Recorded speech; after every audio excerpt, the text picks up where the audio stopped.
Երբ հայտնի քանդակագործներից մեկին հարցնում են, թե ինչպես է կարողանում անշունչ ու անճոռնի կարիկատուրը վերածել նրբագեղ քանդակի, նա պատասխանում է, որ պարզապես նրբագեղ քանդակից հեռացնում է բոլոր ավելորդությունները։ Պատասխանն իհարկե հռետորական է, սակայն ճշմարտացի։ Ոչ ճշգրիտ չափորոշիչներով, ոչ էլ բառերով չես կարող վերծանել քանդակագործության առեղծվածը։ Բարև ձեզ բարեկամներ։ Եթերում հայկական հետքն է, իսկ այսօրվա թեման քանդակագործությունը։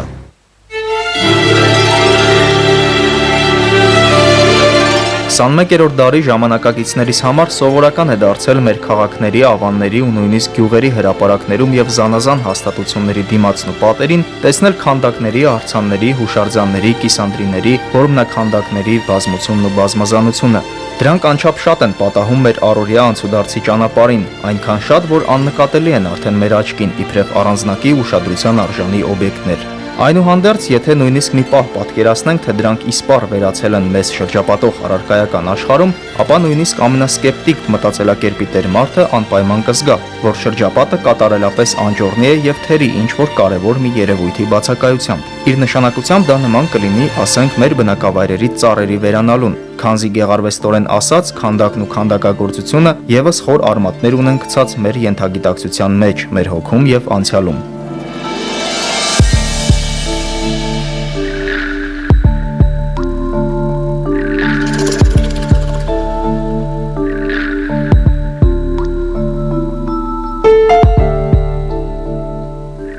Քանդակագործությամբ զբաղվելու մարդու նախասիրությունը վաղնջական է նույնքան, որքան պատմություն ունի մարդն ինքը, որպես խելամտորեն գործող ու ապրող էակ։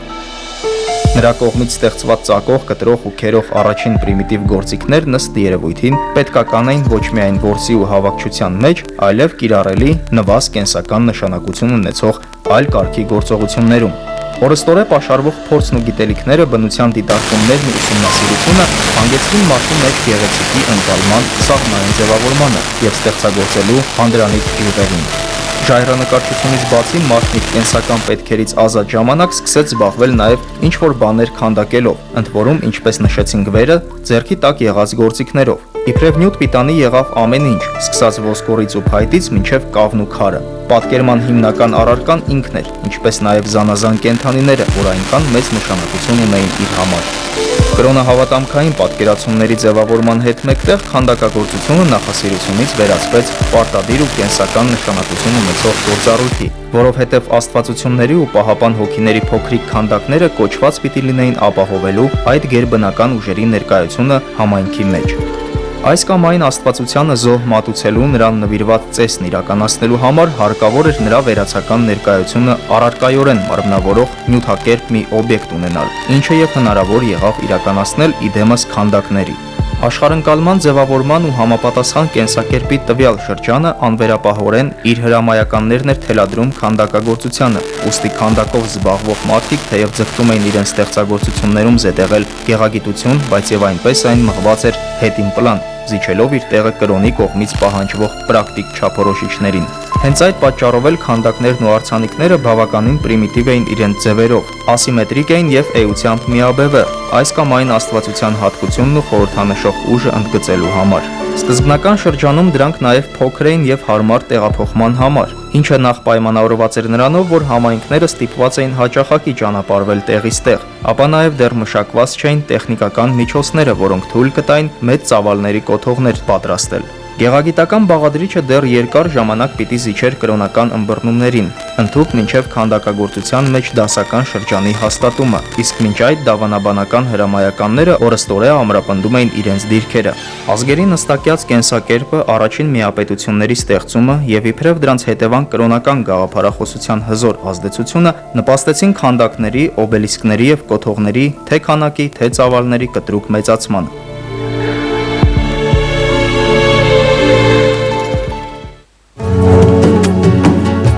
Այս իմաստով դասական օրինակ է Եգիպտոսը։ Գիզայի սֆինքսները Աբու Սիմբելի, Լուքսորի, Թեբեի, Մեմփիսի աստվածների ու փարավոնների պատկերող քանդակները, բազմաթիվ մարդակերպ եւ կենդանակերպ հուշակոթողները պարզապես ապշեցնում էին իրենց չափերով։ Ժամանակի շնչին համապատասխան դրանք թեև օժտված էին սիմետրիայի որոշակի կանոնակարգումներով, բայց եւ այնպես զուրկ էին գեղագիտական հստակ նպատակայնությունից, ապա եւ հեռու էին ռեալիստական կատարման գաղափարից։ Եթե նույնիսկ հիմա սնահավատությունից ձերբազատված ժամանակակից մարդու վրա այդ քանդակները աննկարագրելի ճնշող տպավորություն են թողնում, ապա կարելի է միայն ենթադրել, թե ինչպիսի սոսկում եւ պատկառանք պիտի ներշնչեին դրանք մահկանացու եգիպտացիներին։ Քանդակագործության ընձեռած հոգեբանական մանիպուլյացիայի լայն հնարավորություններին քաջատեղյակ, թագավորներն ու քրմերը հին աշխարհում պարզապես չէին խնայեն ոչ մի միջոց հերթական կոթողները պատվիրելիս։ Աշխարհիկ ու երկնային իշխանության դաշնի այդ երաշխավորները գործի էին դնում արվեստը բացառապես իշահ սեփական դիրքերի ամրության։ Օբյեկտիվ այս իրողությունը թեև նպաստեց քանդակագործության լայն զարգացմանն ու տարածմանը նույն Եգիպտոսում, բայց թողեց այն կիսատ ու որոշ իմաստով թերաճ եգիպտական մշակույթի աշխարհըմբռնման սպეციფიկ հատկություններից օբյեկտիվորեն ելնելով։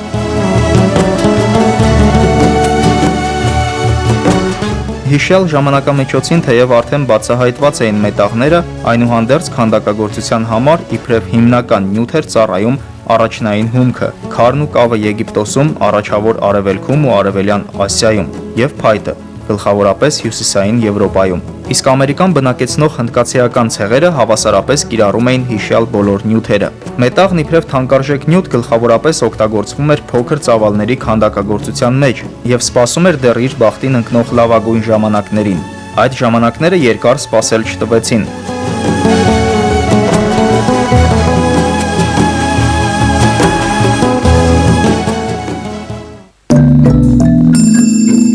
Մեր թվարկությունից առաջ առաջին հազարամյակից սկսած համամարտկային մշակույթը, այդ թվում նաև քանդակագործությունը, սոցիալ-հասարակական գլխապտույտ զարգացումների հետ մեկտեղ թևակողում են մի նոր փուլ, որ նշանավորվել էր զարգացած քաղաքակրթությունների ի հայտ գալով։ Հունական քաղաքակրթության թռիչքը մարդկության արձանագրած նվաճումներից թերևս ամենանշանակալիցը կարելի է համարել։ Գիտության, արվեստի ու գրականության շարքում քանդակագործությունը եւս կարճ ժամանակամիջոցում վերապրում է աննախադեպ մի տրանսֆորմացիա, ընդ որում իր նյութական ու գեղագիտական բովանդակության բոլոր ասպեկտներում։ Նախ գիտելիքներն ու փորձը թույլ են տալիս կատարելագործել գործիքներն ու հարստացնել կատարման տեխնիկայի զինանոցը, ապա ընդլայնվում է կիրառվող նյութերի ցանկը, ներառելով իր մեջ մինչ այդ մշակման համար անպիտան համարվող չափազանց կարծր քարերի տեսակներ, փղոսկրը, մետաղները եւ այլն։ Իսկ ամենակարևոր փոփոխությունը դառնում է այն, որ կտրականապես փոխվում է քանդակագործության գաղափարական բովանդակությունն ու գեղագիտական չափորոշիչները։ Ու թեև քանդակագործության էությունը դեռևս հագեցած ու պայմանավորված է մնում գլխավորապես կրոնապաշտական թեմատիկայով,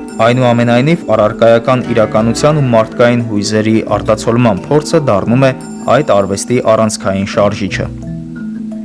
Առաջին անգամ կրոնը տեղի է տալիս արվեստում, զիջելով իր տեղը մաքուր գեղագիտությանը եւ աշխարհընկալման սթափ գնահատականներին։ Պարզ լեզվով ասած, հին հույները սկսում են աստվածների կերպարների մեջ զետեղել սեփական պատկերը, ընդգծելով մարդկային մարմնի գեղեցկության եւ կատարելության ֆենոմենը։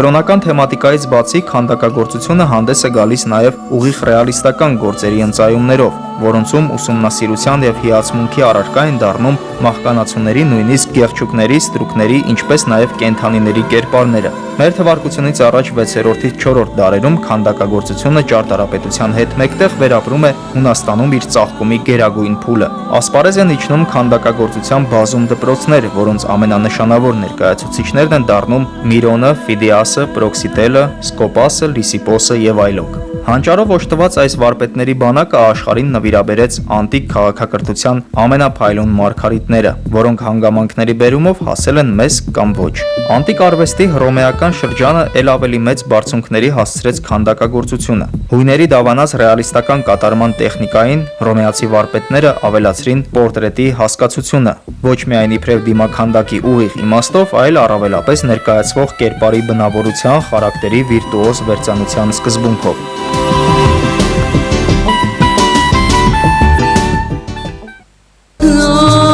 Հետագա դարերը եւ մասնավորապես վաղ միջնադարը աչքի ընկան քանդակագործության հետադիմական տենդենսներով։ Ու եթե Եվրոպայում այդ արվեստը քրիստոնեության կրոնական սխոլաստիզմի թելադրանքով ժամանակավորապես մարեց ավելի նպաստավոր ժամանակների սպասելով, ապա իսլամացած Արևելքում այն առհասարակ կարելի է ասել դադարեց գոյություն ունենալ։ Բանն այն է, որ մահմեդականության դոգմատիկ կանոնները օրթոդոքսալ հուդայականությանը հետևելով խստի վարգելում են աստվածության անտրոպոմորֆ պատկերումը գեղանկարչության, քանդակագործության եւ կիրառական արվեստների ասպարեզում։ Իսկ քանի որ քանդակագործությունն իր ամենաառաջադիմական ու հիմնական ձեռքբերումներն արձանագրեց շնորհիվ կրոնապաշտական թեմատիկայի, ուրեմն իր դասական դրսևորումները մահմեդական իրականության մեջ պիտի սղվեին, զիջելով իրենց տեղը թույլ արտահայտված որմնաքանդակներին, բուսականության եւ գեոմետրիկ զարդանախշերի թեմատիկ գերակայությամբ։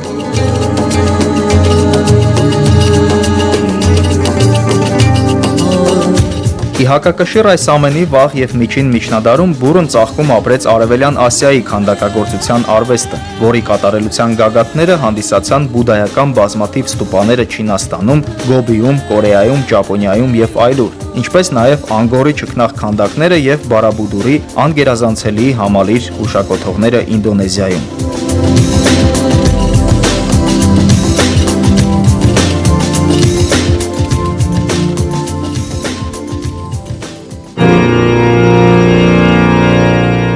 Տասնչորսից 15-րդ դարերից սկսած իտալական վերածնունդը գլուխն ի վայր շուռ տվեց դոգմատիզմով եւ վհուկների որսով տառապող բովանդակ Եվրոպան։ Ու մինչ աշխարհամասի վրա փոխաբերական եւ ուղիղ իմաստներով դեռ կախված էր հերետիկոսների նայրող խարույկների ծխի չարագույժ թանձրուցքը, արվեստներում արդեն նորից ոգեկոչվում էր անտիկ աշխարհի ժառանգած գեղեցկության երկրային իդեալը։ Գիտությունները, գեղանկարչությունը, ճարտարապետությունը ապրեցին մինչ այդ հավասարը չունեցող շռնդալից վերելք։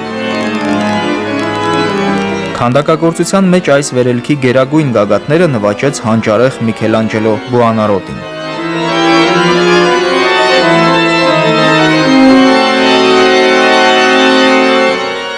Սակայն նույնիսկ Միքելանջելոյի հանճարը դեռևս չէր փարատել սկեպտիկների կասկածը, թե քանդակագործությունը իր միջոցների մեջ կարողություն ունի հաղթահարել կիրառած նյութի ընծայվող սեղմ հնարավորությունները։ Նրանք համարում էին, որ թեկուզ անվիճելիորեն ունենալով պլաստիկության անսահմանափակ հնարավորություններ եւ եռաչափական պատկերման կարողություն, քանդակագործությունն այնուամենայնիվ սկզբունքայնորեն իր մաքսիմալ նյութեղականության պատճառով զուրկ է կյանքի զգայողական ասպեկտների փոխանցման շնորհից։ Սկեպտիցիզմի այս վերջին բաստիոնը շուրջ 300 տարի անց խորտակեց Ռոդենը, այլ բազմաթիվ գործերի թվում նրա կալեի բնակիչները կոչվող խմբաքանդակը պարզապես հոդս ցնդեցրեց կասկածները, վերահաստատելով նյութի անվերապահ ենթակայությունը արվեստի վերնյութական էության։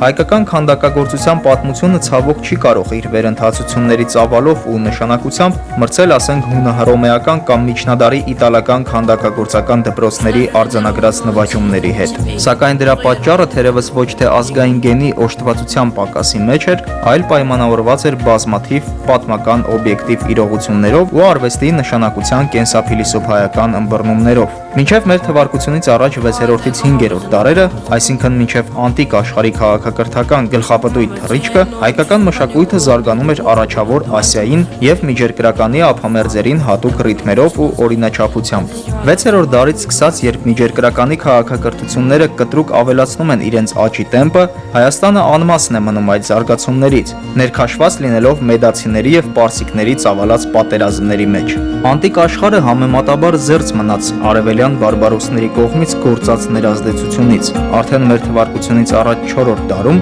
հայկական մշակույթի զարգացման դինամիկան հետադիմական էր միջերկրականի հետ համեմատ։ Ուստի Ալեքսանդր Մակեդոնացու արևելք բերած հելենիստական մշակույթը հայերի մեջ ընկալվեց ու տարածվեց ոչ իբրև օրինաչափություն ու պահանջ, այլ գերազանցապես իբրև օտար ու ուրբանիստական մշակույթ։ Մասնավորապես հելենիստական քանդակագործությունը հայերի մեջ ձեռք բերեց հունականին հատուկ բոլոր հատկությունները եւ դառնալով բացառապես բարձրաշխարհիկ խավի ճաշակին հագուրդ տալու միջոց, առանձնակիորեն չսինթեզվեց տեղական ավանդույթների հետ։ Ավելի ստույգ ասած, այդ սինթեզը շոշափելի արդյունքներ չտվեց։ Հելենիստական քանդակի պահանջարկը սահմանափակվեց միայն քաղաքներով, տաճարներով ու պալատներով, իսկ ազգային արվեստի նմուշները իդեմս արխայիկ վիշապաքարերի, մենհիրների եւ աստվածների մարդակերպ թյուրակատար արձանների չամրագրեցին եւ ոչ մի շոշափելի աճ։ Միայն հետագայում նշված շրջանից ավելի քան կես հազարամյակ անց ազգային քանդակագործությունը ճարտարապետության հետ միասին պիտի սիստեմատիկացներ իր ողջ փորձը, մշակեր գեղագիտությունն ու ձևավորեր սեփական ունիկալ դպրոցը, իր գերագույն արտահայտությունը գտնելով առավելապես որմնաքանդակների մեջ։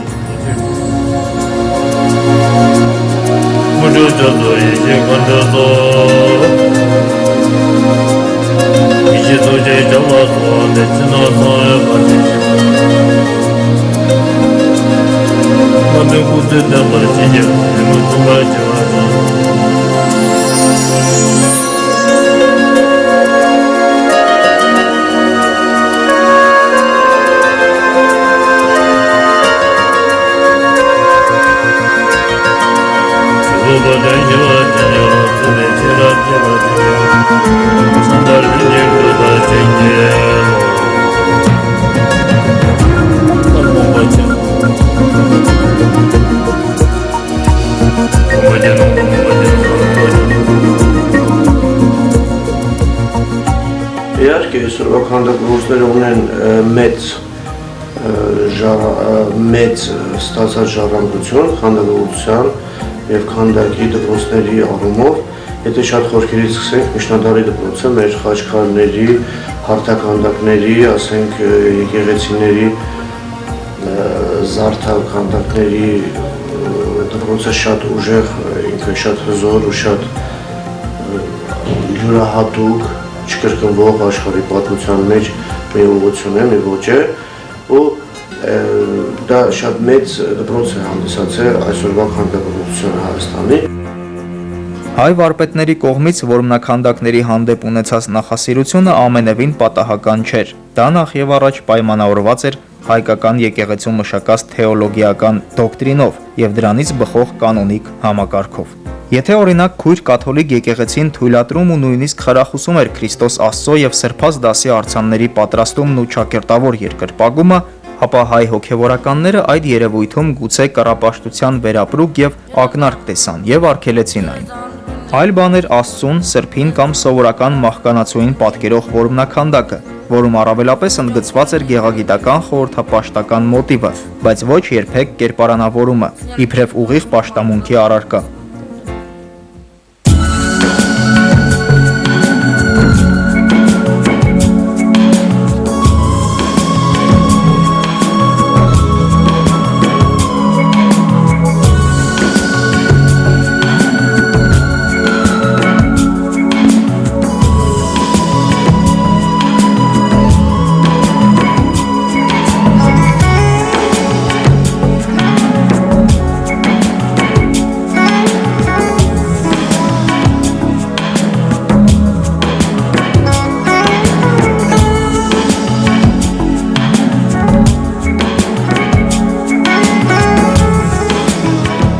Ժամանակն է թելադրում, թե ինչ արվի։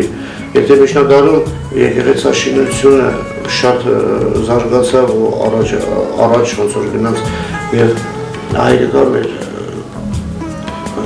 ասենք մեր կրոնը, մեր եկեղեցին ոնց որ չէր ընդունում կլոր քանդակի գաղափարը եւ բոլոր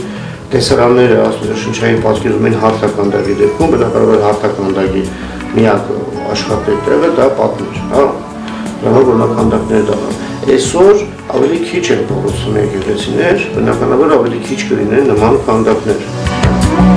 Մեզ վստահաբար չի հասել աշխարհիկ բնույթի որևիցե խոշոր եւ նշանակալից կառույց, որի որմնաքանդակները ուսումնասիրելով հնարավոր կլիներ ավելի լայն պատկերացում կազմել միջնադարյան հայկական քանդակագործության մաքուր աշխարհիկ բնույթի մասին։ Փոխարենը առատությամբ պահպանվել են հոգևոր նշանակության շինությունները, որոնք սակայն թե ներսից եւ թե դրսից նախշազարդված են հավասարապես եւ հոգևոր եւ աշխարհիկ թեմատիկա բովանդակող մոտիվներով։ Բավական է նշել միայն Աղթամարի Նորավանքի Գանձասարի վանահամալիրները, որոնց կառուցումն ու հարդարումը համընկավ հայկական ճարտարապետության եւ քանդակագործության ամենածաղկուն շրջանի հետ, եւ առհասարակ թե համամարտկային եւ թե հայոց մշակույթի մեջ մասնավորապես հնարավոր չէ զատել միմյանցից այդ երկու փոխլրացնող եւ փոխհարստացնող արվեստները։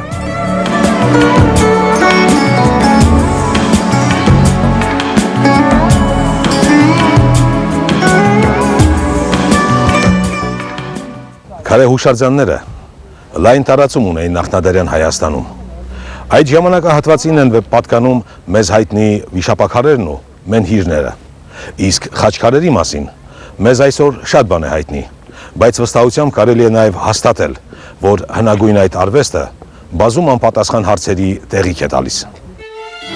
Արվեստի եւ մշակույթի անալոգիկ ուղղություններ ունենալուց զատ շատ ժողովուրդներ իրենց ստեղծագործական շնորհն ու հարուստ ներաշխարհը դրսևորելու համար հաճախ դիմել են գեղագիտական կամ նույնիսկ կիրառական արվեստի այնպիսի արտահայտչամիջոցների, որոնց տեսակը իր էությամբ ուրույն է եւ մոնոէթնիկ։ Վերջիններս թեև պայմանականորեն կարող են պատկանել անալոգիկ արվեստներից որևիցե տարատեսակին, սակայն էությամբ անկրկնելի են, ունիկալ եւ առեղծվածային։ Հայկական մշակութային ժառանգության մեջ արվեստի տվյալ դեպքում քանդակագործության նման տեսակ է հանդիսանում խաչքարագործությունը։ Եվ իսկապես եզակի այս տեսակը գործնականում իր նմանը չունի աշխարհի եւ ոչ մի անկյունում, երկրագունդը բնակեցնող եւ ոչ մի էթնոսի ստեղծագործական պրակտիկայի զինանոցում։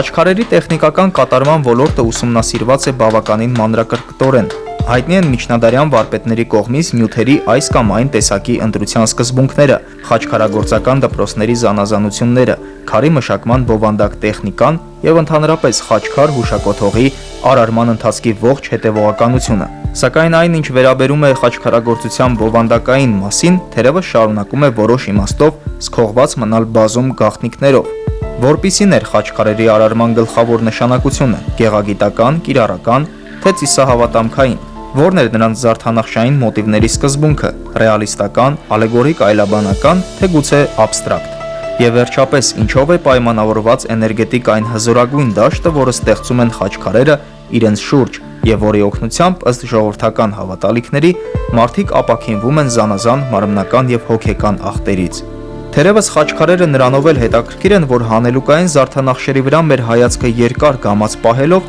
ստիպում են մեզ ակամայից հիանալ ու երկար մտորել, հիշյալ հարցերի պատասխանը որոնելով մեր բնության մեջ, մեր տիեզերքի ու կեցության, մեր թել մարդկային ոգու խորքերում։ Ինչ խոսք, դժվար էր այն, ինչ կոչում են աստված, տիեզերք ու կեցություն զետեղել մի նյութում, այն է քարի մեջ, սեղմ տարածության, միայն երկչափանի հարթության վրա։ Դժվար էր առանց գունային, ձայնային ու բառային օժանդակության կարծր քարին փոխանցել կեցության բազմերանգությունը, տիեզերքի սիմֆոնիան ու Աստծո խոսքը, սակայն այդ ամենը պարադոքսալ կերպով խտացված է խաչքար անվանվող գորշ քարի վրա։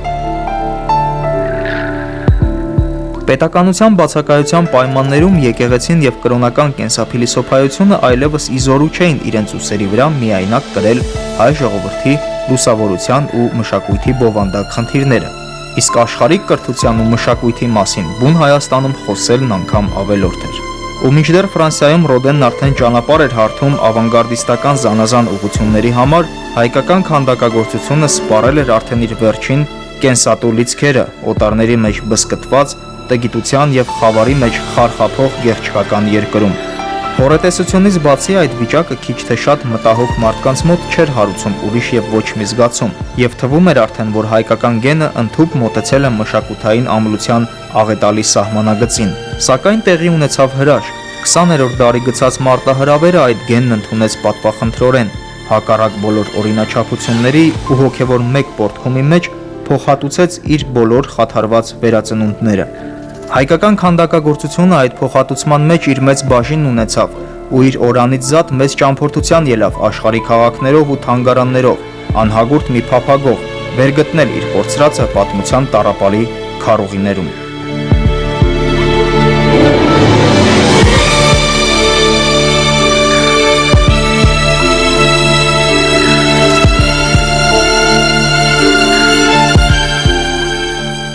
Հայաստանի քանդակագործությունը շատ ուժեղ է, շատ հզոր է, ամբողջ աշխարհում հայտնի է։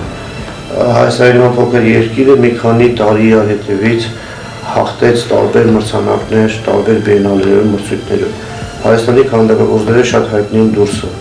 շատ ուժեղ է մեր քանդակագործությունը։ շատ քիչ երկրներից է ամբողջ Եվրոպայում, որտեղ ստաբիլ եւ ուժեղ քանդակագործություն ունի, եւ այդ դեպքը շարունակվում է այսօր։ Եվ ուսանողների մեջ կան պինդ տղեր, քանդակագործը պետք է պինդ լինի։